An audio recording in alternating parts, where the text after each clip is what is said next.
ভাষা বিজ্ঞানী, শিক্ষাবিদ, মননশীল লেখক পবিত্র সরকার মশাইয়ের একটা ব্লগ পড়ে আজকে আমি আপ্লুত হলাম। উনি বলছেন যে দেশ স্বাধীন হওয়ার সময় পূর্ববঙ্গ থেকে যেসব লোকেরা এখানে এসে আশ্রয় নেয় পশ্চিমবঙ্গে, তারা কিন্তু এদের দ্বারা খুব একটা সমাদৃত হননি, যথেষ্ট দূরত্ব বজায় ছিল। সেটা পূর্ববঙ্গের লোকেদের খুব ব্যথা দিত, কারণ ওদের মনে হতো যে আমরা তো বাঙালি সবাই, আমাদের ভাষাটা একটু আলাদা। তো দৈনন্দিন জীবনে সেটা কিন্তু খুব সমস্যা হয়ে দাঁড়াতো, কারণ অতটা দূরত্ব তো।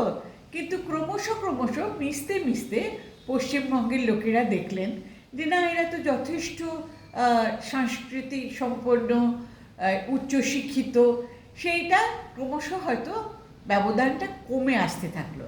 কিন্তু এই ব্যবধান কমানোর মধ্যে যাদের অবদান, তার মধ্যে আমার বাবা ভানু ব্যানার্জির অবদান কিন্তু অসামান্য। কারণ উনি যে পেশার সঙ্গে যুক্ত ছিলেন, তাতে বহু লোকের মধ্যে ওনার ব্যাপ্তি ঘটে যেত।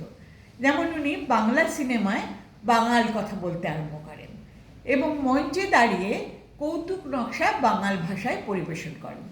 লোকে হাসতে ভালোবাসে, তো তখন কিন্তু লোকে এগুলো শুনতে আরম্ভ করলো এবং সহজেই আকৃষ্ট হলো। যেমন বাবার একটা কথা, মাসিমা মালপো খাবো, এটা কিন্তু বুঝতে পশ্চিমবঙ্গের লোকেদের কোনো অসুবিধে হয়নি। তাই জন্য এই ব্যবধানটা ক্রমশ কমতে আরম্ভ করলো এবং বাবার মেয়ে হিসেবে আমি খুব গর্ববোধ করি যে এই ব্যবধান কমাতে বাবার এত বড় অবদান। আপনাদের কি মত জানাবেন কিন্তু, আর ফলোতে ক্লিক করবেন।